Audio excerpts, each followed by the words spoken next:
about books. This is Book Talk. I'm your host, Anthony Moirore. At Book Talk, we have authors come and tell us about their books.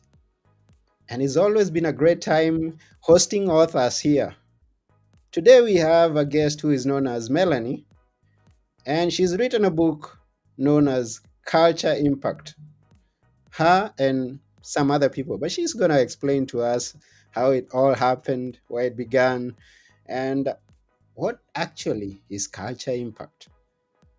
It has got something to do with the strategies to create world-changing workplaces. That's just to prepare you. If you have a question, please ask. If you have a comment, we love feedback. So ask, comment, and we will appreciate you.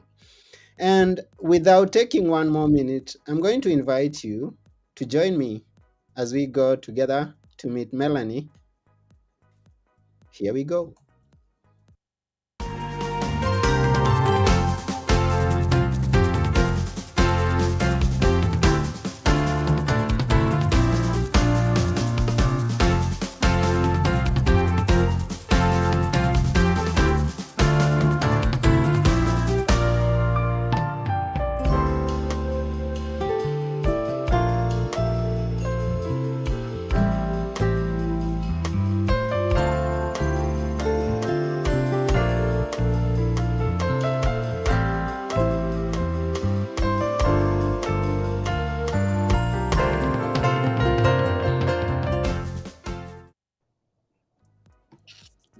Hello, Melanie.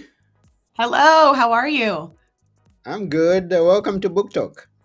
Thank you. Thank you so much for having me. Excited to be here today.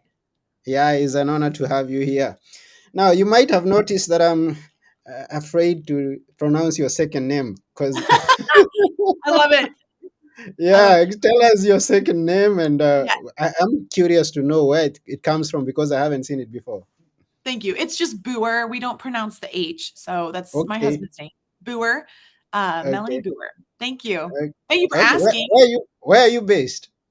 I am in Cincinnati, Ohio, in the U.S., so in the Midwest. So Okay, that's beautiful. And where is the origin of that name? That's one I thing I think was. that's Yeah. German and Dutch, if I am Okay. correct. Mm-hmm. But over here we're a big melting pot. So my family is more on the Italian, Native American, Irish side. So I mean, we've got a little bit of all kinds of stuff going on over here. so That's beautiful. Every day we have guests come and tell us things, and we find new ideas. And so you come here with the Culture Impact. That's a book that we are going to discuss today. But even before we go deep into that book, we would like to know a little bit about you. What is it that you do, and how is it going? thank you, thank you for asking. So I am a culture coach, which when I first started that terminology 8 years ago, I think I was the first one to kind of say that, and people are like, "What is that? What do you do exactly?" Yeah. Um, my passion has always been in the world of human resources. So helping organizations with their people processes, those kinds of things. And so I started my own business a few years ago and recently actually merged with a recruiter and another HR services partner. And Mm-hmm. so we actually have this, like, I call it like a perfect tripod of HR services, but we always utilize a culture lens. My LinkedIn tagline is life's too short to work with jerks. And I have to tell you that that really resonates with a lot of people in today's world. Like people just deserve to enjoy their workplace, what they're doing, their life's passion. And my company is trying to make that a reality. So that's what I write about all the time is workplace culture and how we can do that better. Okay, that's good. So we're gonna find out about that culture because to many of us, we are also hearing it for the first time. But we are glad that you're here to tell us more about it. When did you actually start writing? When did you get the passion to start writing? Yes, I mean, I've been writing like blogs and posts for quite some time, but I definitely started before COVID. I had started my solo book, so I have a variety of books out. Culture Impact is the most recent one. My solo is called Conscious Culture. It's also out there as well. And so Mm-hmm. I started that. Oh my gosh, if I put that out in 21. I think I started it in 18 or 19, but it Mm-hmm. wasn't until COVID really hit. Oh, thank you for pulling that up. It wasn't until COVID hit that I was like, I got to finish this. I need to light a fire and make this happen. And Yeah. I was having this moment it was because of COVID where a combination of the kids were home from school and I was having to work with my then third grader on reading. She was Mm-hmm. struggling. She was struggling with reading comprehension and being a good reader. And, as you know, I love books. And so I was like, we got to work on this, right? We got to get her reading better. So we started reading the book Pay It Forward by Mm-hmm. Catherine Ryan Hyde. That's her book. Mm-hmm. And at least in Americans, we know this Pay It Forward book as this beautiful story about Trevor who his teacher puts up on the board, create something, or what's something you could do that would change the world. And Mm-hmm. Trevor comes up with the idea of paying it forward, where you do 3 profound things for other people, and then they pay it forward with 3 profound things. Mm-hmm. So, what wound up happening was I was reading this book with my kids, and they all loved it. And I had this epiphany of that's what I wanted to do with my work, right? How can I put what I'm doing into more people's hands and impact the world in a greater way? And so it really was one of those moments where I was like, okay, I got to do this. I got to finish the book. I got to make it happen. COVID happened. I had things kind of slowed down. I start putting, people would say pen to paper or typing, but I have to tell you, I pretty much voice texted most of my book. Like I Mm-hmm. spoke it. It was much easier and I didn't have to think about, getting carpal tunnel Mm-hmm. and really kind of just made it happen. And so set the deadline. And that's how Jody and I, so my business partner on the Influence Network Media side, that's our hybrid publishing company. They help put these books out. We kind of found each other in that process where I was like, all right, can I do this myself?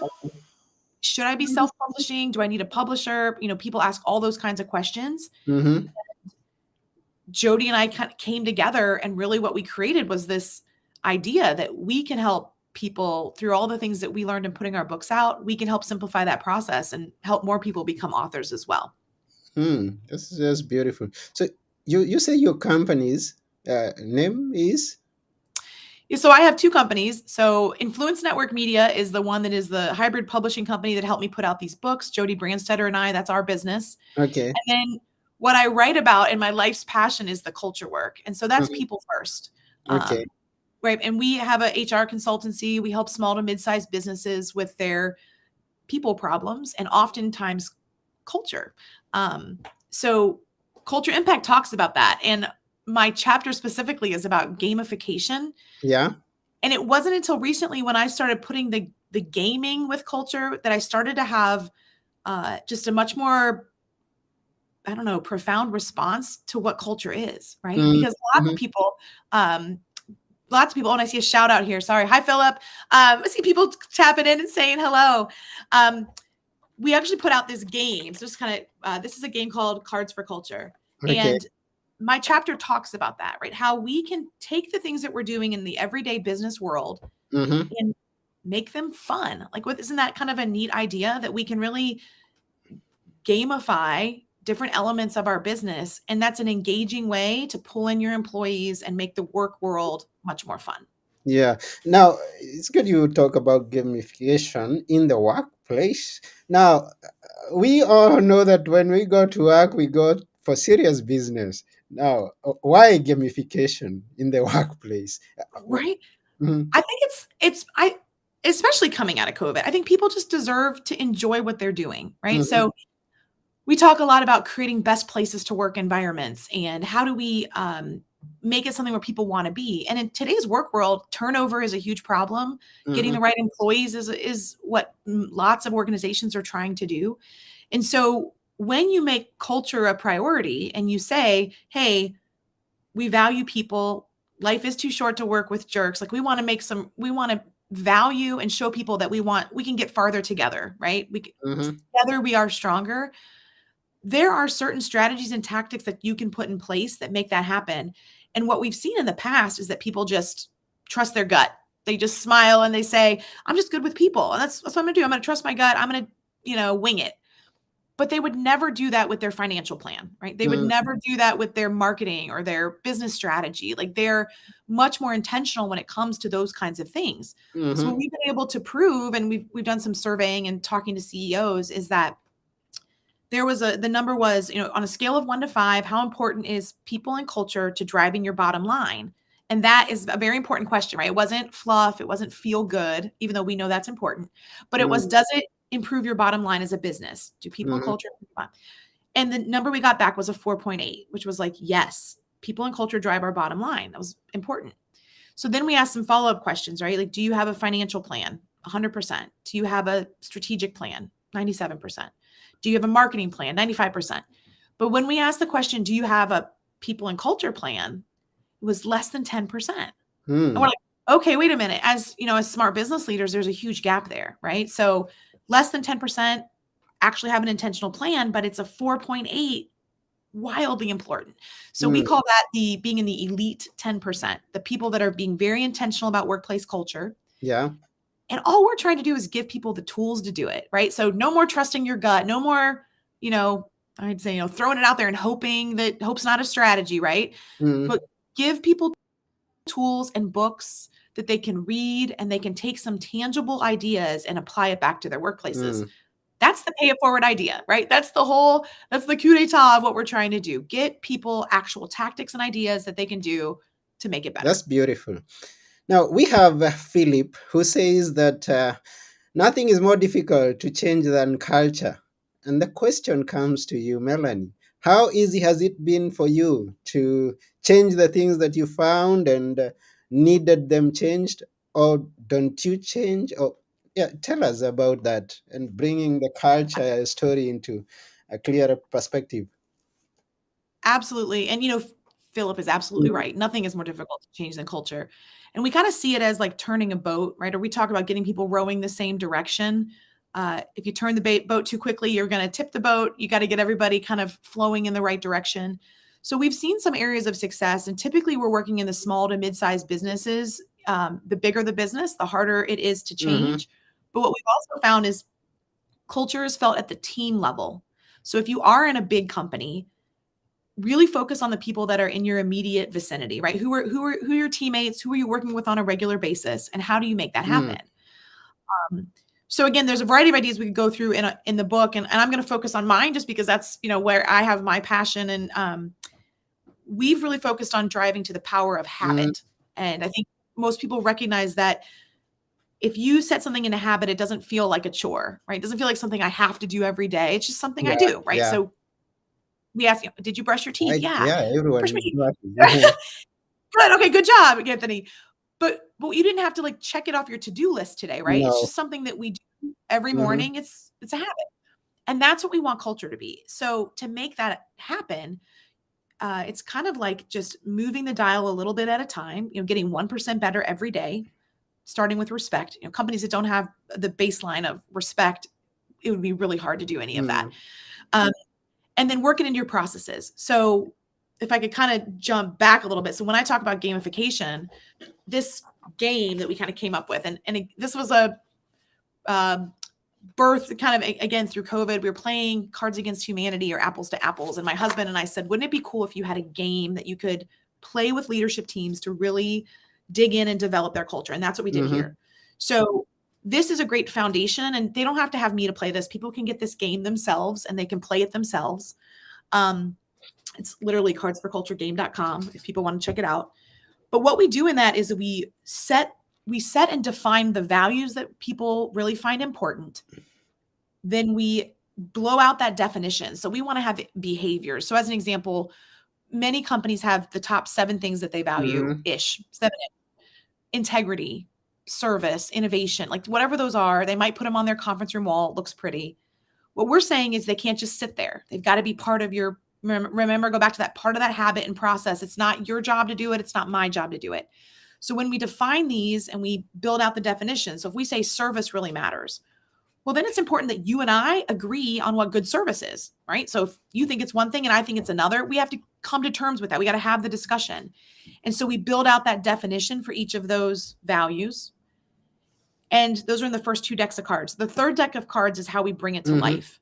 And that is kind of that's again the beauty in the process is, what do we do next? So example, we would put it in our recruitment Mhm. process. So every time we're out there recruiting people, we would ask really good questions about, are they a fit, or we call it a culture ad within our organization. We would ask questions like, okay, we believe in service. Tell me about a time you delivered legendary customer service. What did you do? And when they start repeating back that value that we've already defined, and they say things like, oh, I went above and beyond, I delivered in a timely manner, I gave the customer what they needed, not just what they asked for. We could say, oh, that's how we defined it as Mhm. well. So now they're on the same page. They know what they stand for. They're working it into their habits. Like, I mean, it's in their everyday language. It's in their recruitment process. It's how they coach. It's all those, right? They're working it in. Doesn't feel like a chore. It's something they get to do as opposed to have to do. Mhm. You just start seeing that trickle effect of making it bigger and bigger and showing up every day and not just sitting on one person's Mm. shoulders. Yeah, and I'm So, curious to find out exactly how the game looks like because we are seeing it from the outside. Can you maybe take it out and maybe just yeah. explain it Well, for those of us who are so watching on video? just to kind of give you a high Okay. level, I mean, we have directions. I also have some videos to help people understand how to play Okay. it. But the game is, it's three different decks of cards. So in the first deck of cards, they look like this. These are our keys to success cards. And the word will come up like there's different words. So in this example, the word's Yeah. passionate. It could be that you're great communicators, that you're authentic, that you are lead with integrity, that you're a role model.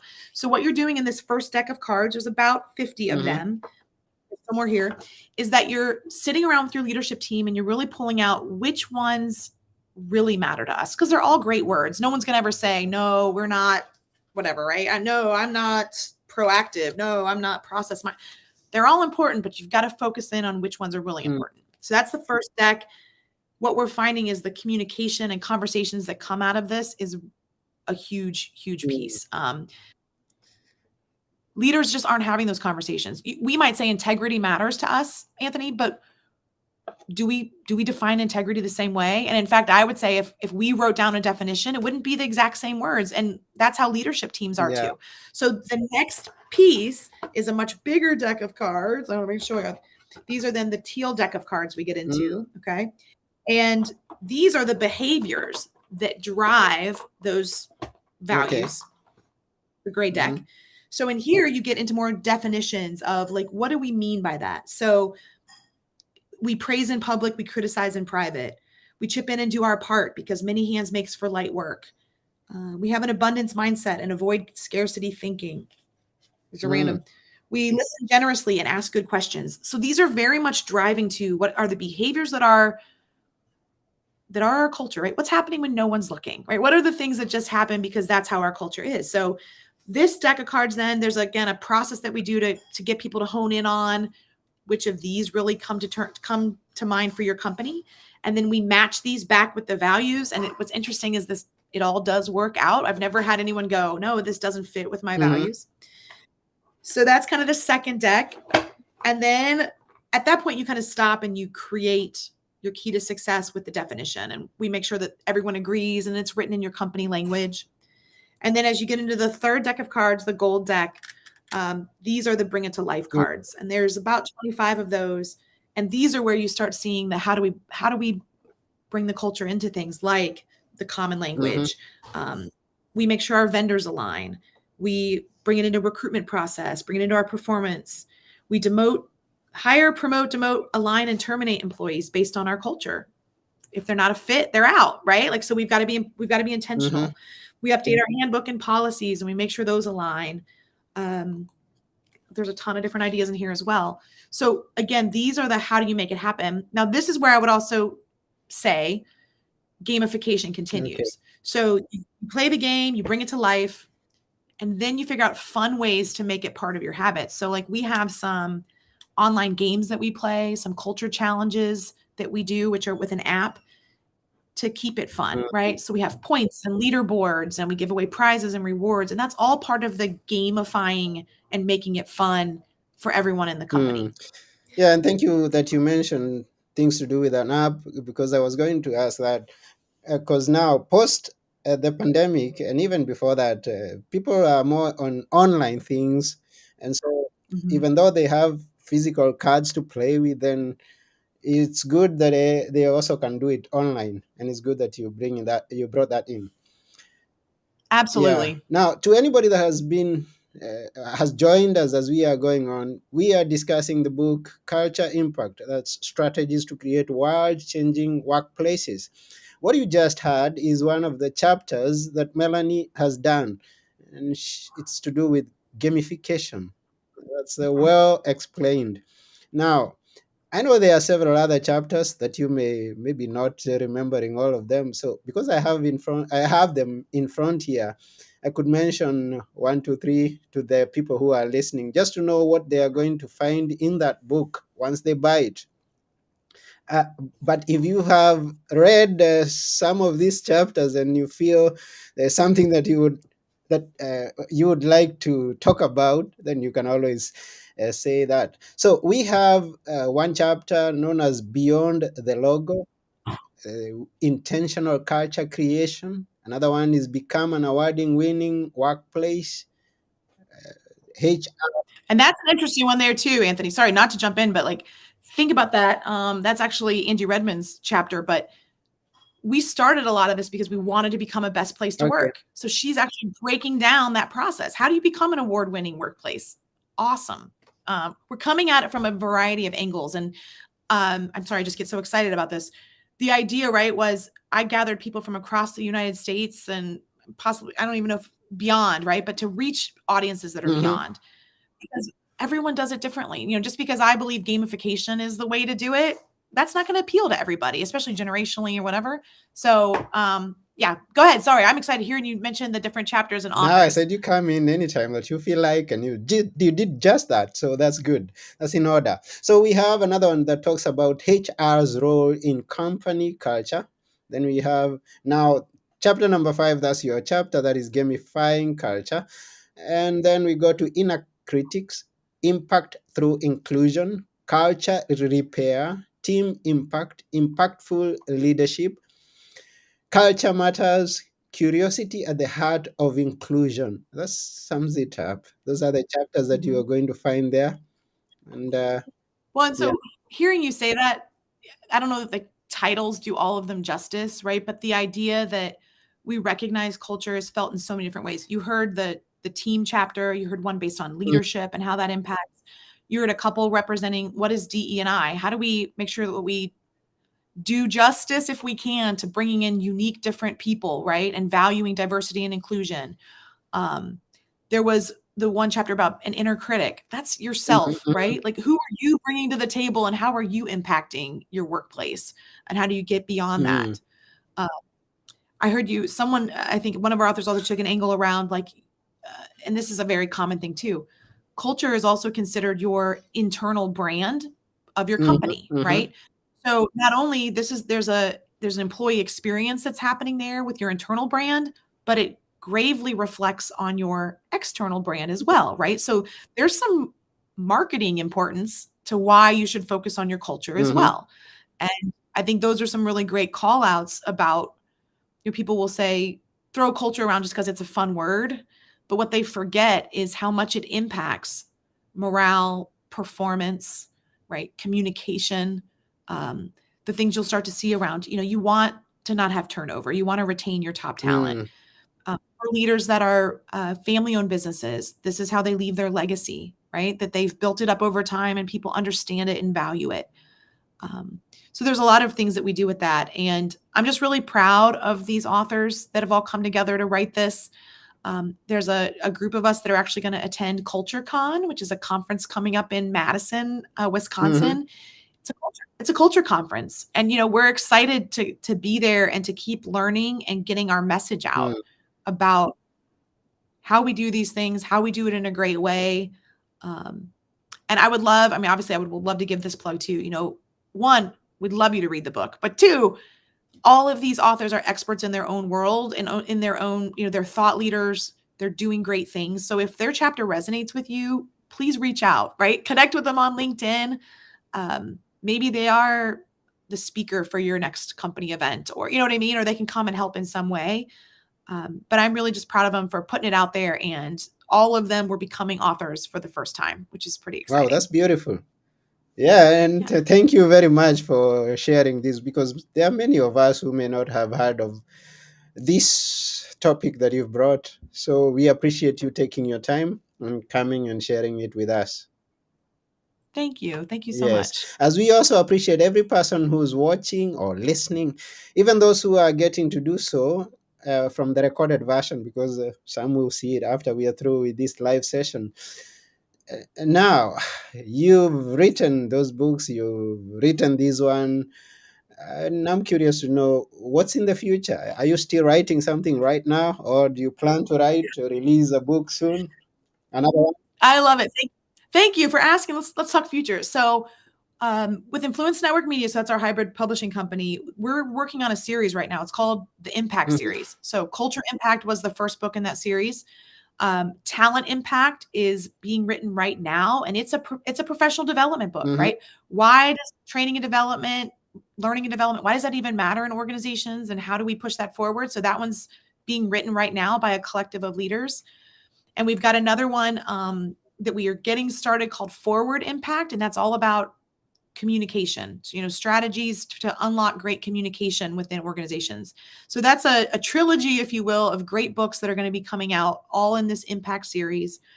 And if I could, Anthony, just kind of say this too, this idea of writing together, I know some people have maybe muddied the waters a little bit with this, but what we're finding is this beautiful um, process that we've pulled together where you can the bonding and helping of each other coming from an abundance mindset with these authors has been amazing, mhm, right? We're helping each other, we're listening, we're learning, every time I share this book right now, I'm helping promote other authors who have a passion like mhm, mine. And so that's the beauty behind what Influence Network Media is doing. If you have a topic that you love, and maybe you have a few people you want to write about, you want to join you in writing about that, that's what we do. That's what these collective books are. And there's a brilliance behind the strategy of networking together, getting the book out together, um, learning from each other, and then creating this kind of community of authors that all want, business growth and helping other people, sharing their word, whatever it is, speaking at conferences, and some people just leaving their legacy or sharing their knowledge, but all under that realm of personal and professional mm. development. So we have an easy process. It is not expensive. I had to figure out for myself, how expensive would it be to write a book, and um, I can tell you that doing it as a collective is much more economical.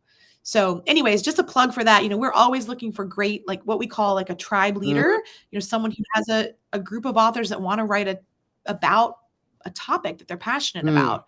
Uh, we do some solo books as well. So we do help people with their solos, but I love that collective thought that goes in when you bring together a group of strong people that want to write about a really great That's topic. wonderful. And for the person who's listening or watching and is interested to find out more about that, how can they know? How can they get that Yeah. information? So if you go to Hmm. overnightauthor.com, we actually give away one of our chapters, our marketing fusion book. We wrote an entire chapter about why would I write a book? How could that help me in my business? And so that we give away that chapter for free. So you can get that there, overnightauthor.com. Our website is INM Author. So it stands for Influence Network Media. INMauthor.com. Thank you. There it is. And if you can search there or do the /solo or /collective to learn about, do I want to write as a group? Do I want to write my own? We list the prices out there. There's no secrets. Um, and for us, we wanted to remove that Hmm. barrier, the barrier of price. We remove the barrier of the unknown. I don't know how to do it. I don't know how to get on Yeah, Amazon. Uh, and then the barrier of time, right? Because a solo book takes a lot more time. A collective book, you can just focus on your one yeah, chapter, and it frees you up to be able to do it. yeah. Wow. Thank you very much for sharing all that. So, we've heard about culture impact from Melanie, and we've also heard about the influence media, Yes, Influence Network Media. influence Yes. network media. And we appreciate you for taking your time and sharing everything that you've done with us. And I know that we will have some people reach out to you or connect and or got and buy the book, because the link is there. Hey, you who's listening or watching, the link is there to get the book. Culture Impact: Strategies to Create World Changing Workplaces by Melanie, Thank you so by much. Melanie Booher and Thank many you so much. others. Yeah, welcome. I appreciate it. And we really do say making the world better, one leader or one workplace at a Wow, time. that's beautiful. So that's about it for today. This has been the Book Talk, and I've been your host, Anthony Morore. Our guest today, Melanie Booher, and we are saying bye for now. Bye for Keep now. reading. Thank you so much. Yes, keep reading and keep culture alive. Yeah, here we go. That's Bye. right. Bye.